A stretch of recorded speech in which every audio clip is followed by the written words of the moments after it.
In this video, I'm going to talk about the schema therapy. What is a schema therapy?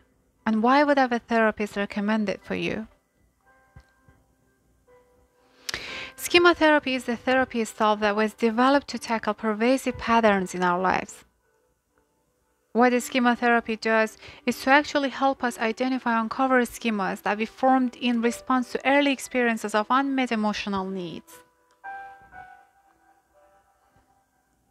Now you may think what that really means in short. I'll give you an example. Imagine when hurtful and bad things happen to us. What do we immediately do?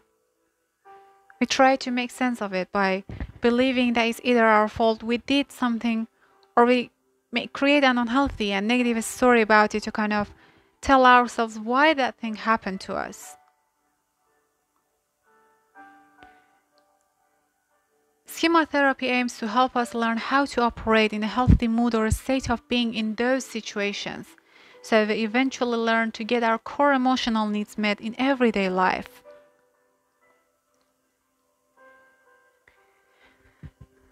Now, before going any further into why someone could benefit from schema therapy, let's talk a little bit about the origin of schema therapy. Schema therapy is a type of therapy that was developed in the mid-1980s. A man named Dr. Jeffrey Young was working with patients at the Center for Cognitive Therapy at the University of Pennsylvania. While he was seeing a lot of success through cognitive therapy, he also noticed that patients who seemed to have more pervasive patterns of distinction or personality disorders, he really wasn't seeing much lasting change. And that's why he began to develop schema therapy. He wanted to take the strengths from the multiple therapeutic techniques. He wanted to pick and choose from the one who existed and combine them into one integrated approach. And that's how schema therapy was born.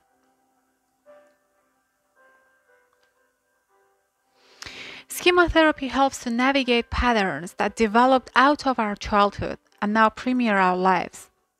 And it does this by borrowing from multiple theories, just like I was talking about psychodynamic or cognitive behavioral therapy.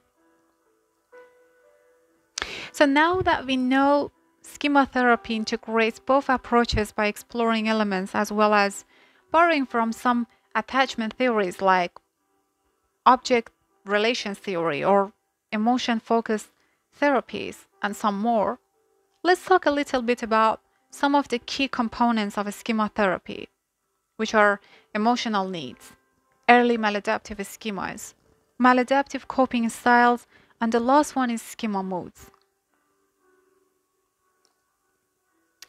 I know that sounds like a lot, but don't worry, we'll break it down.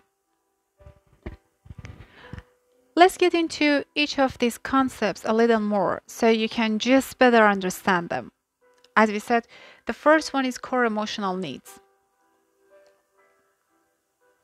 A schema therapy proposes that you and I have some basic emotional needs when we are children. So obviously we all have emotional needs. And when these are not met, we develop early maladaptive schemas. And that really means a faulty story or belief about ourselves. And these are damaging our patterns that we developed in our childhood or adolescence, and then continue to add to throughout our lives. For example, one of these might be, I'm not worth loving, or everyone always leaves.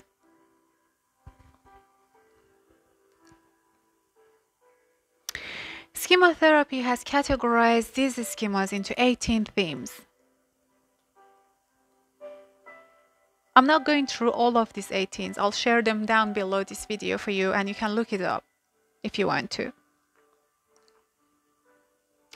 So let's return to maladaptive schemas. We all know our brains have lots of schemas that form in our childhood or even into adulthood. But early maladaptive schemas have a few things in common. And the first is they have a broad pervasive patterns to their comprise of emotions, memories, cognitions, and even body sensations. They involve the way we see ourselves or even our relationships with others. They have developed during childhood or even adolescence, and then deepened and expanded throughout our lifetime. And finally, they create a significant degree of dysfunction in our lives.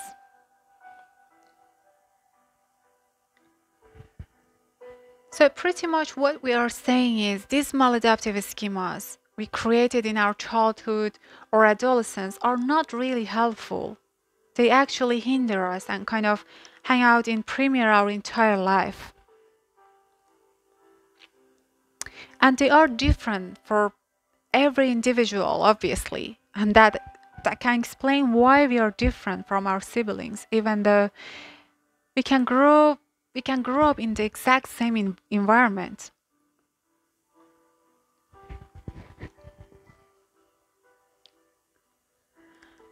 By realizing our maladaptive schemas, now we do need to know about coping mechanisms, which can be shaped by our temperament or just from watching or imitating someone around us. And these mechanisms can be a variety of different things, but they tend to fall into one of those three categories, and I found this really fascinating.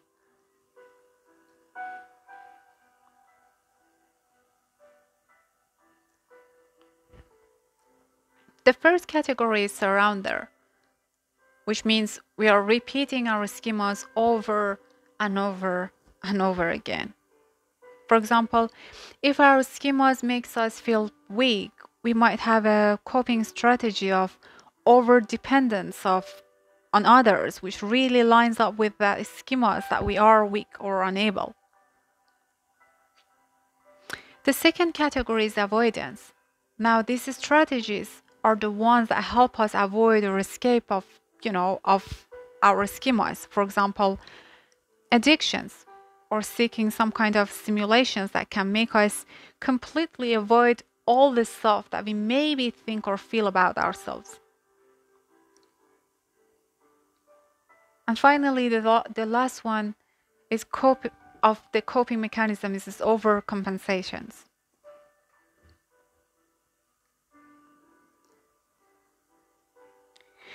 Now, these strategies are the ones that lead us to do the opposite of our schemas. So if our schemas makes us feel out of control, we might end up coping with obsessive disorder or extreme planning or maybe even eating disorder behavior.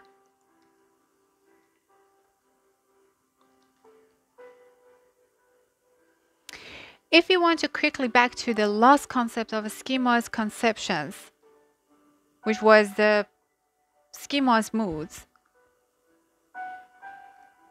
we know that it's kind of like our brain is so used to thinking and doing the same thing every single time it's triggered.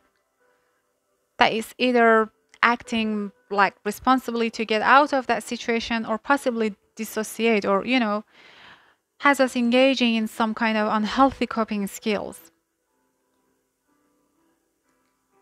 And the mood we go into really depends on our coping skills and those early unhealthy schemas we kind of talked about that we developed as a child. I know that sounds a lot and complicated, but I hope you've got some ideas about the schemas. And as I promised, I share the 18 themes with examples down below this video. So look it up. It's a great help to digest all you've got from this video.